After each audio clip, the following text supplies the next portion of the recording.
Hey everyone, Kevin here, and welcome back to my channel. I frequently talk about teacher struggles on this channel, considering all the things that I went through and which drove me from the profession. But there's another group that serves right alongside teachers who gets even less attention or respect than we do most of the time, and they're likewise completely burning out.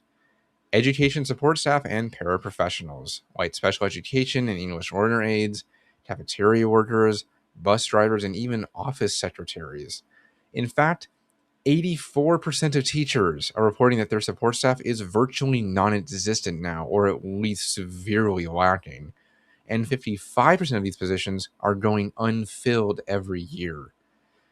And I think it's important to note that they provide such an invaluable service in our schools, to the point that teachers often couldn't effectively do their jobs without them. Yet they likewise are fleeing the profession in record numbers.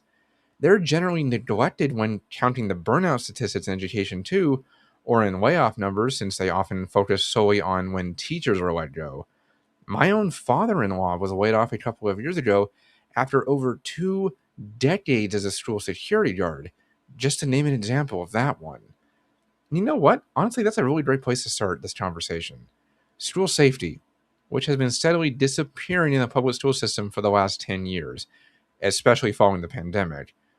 Kids have just become far more violent, and support staff are struggling with managing it as well, especially considering administrators don't enforce discipline policies anymore, and security guards are being let go, or school resource officers aren't being assigned to deal with these situations anymore because of political issues.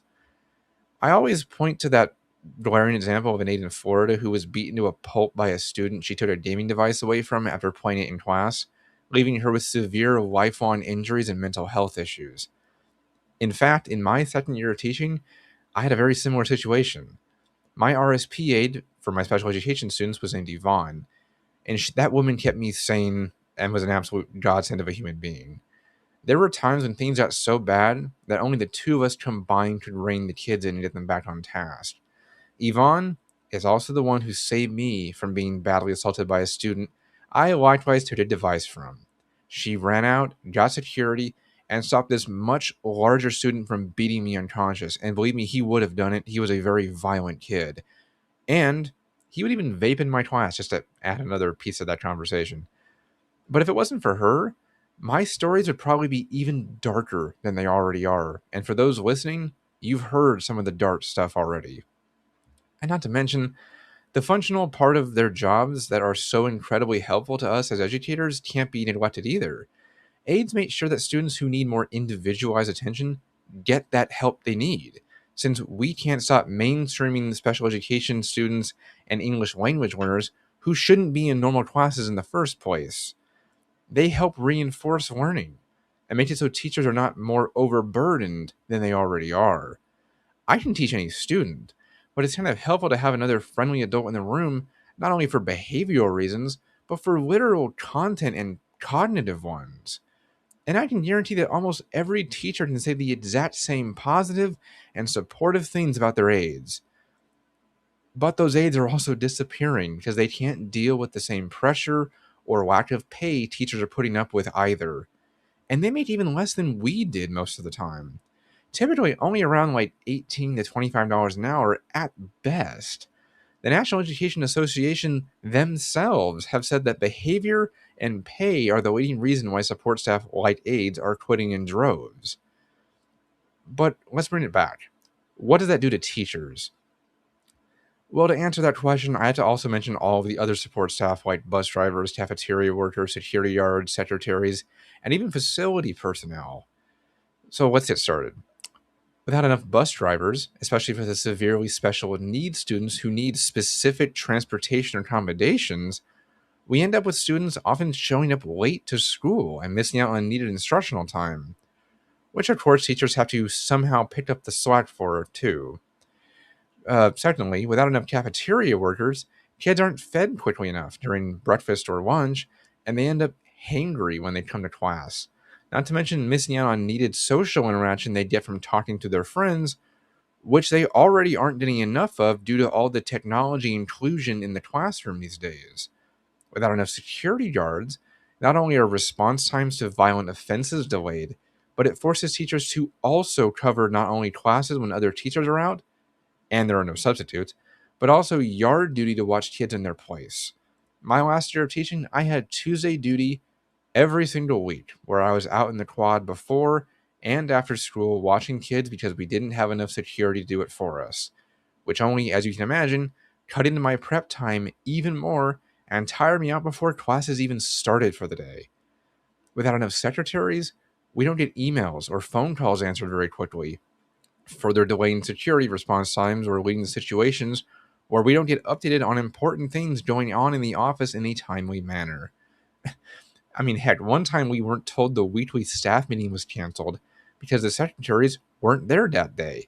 So we all showed up while we were supposed to and waited and until a random assistant principal came in and said, "Oh, sorry, we forgot to tell you." Again, a massive waste of time and energy for teachers who are already lacking in both. It's just really disingenuous and frustrating. And finally, without enough facilities people, needed repairs aren't done in a timely manner. I had the air conditioning in my room break once, which took over a week to fix, and it was blazing hot in there because of short staffing. Another time, we needed some gates fixed and lines painted for not only security reasons, but for evacuation purposes in case anything bad happened. But that took like 3 months due to insufficient personnel, too, to literally paint lines. And all of that put together, as you can imagine, made it harder for me to do my job or for other teachers to properly plan their classroom lesson plans and drills. But I hope you are starting to realize how, like any business, all parts of it need the staffing to function appropriately.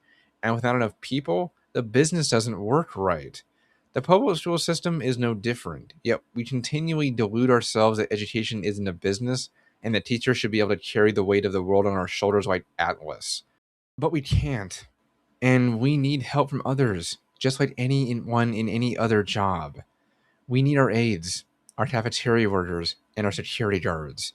Without them, teachers will struggle to meet student needs, provide for their own safety, and will have no choice but to burden themselves with more things they already cannot take on.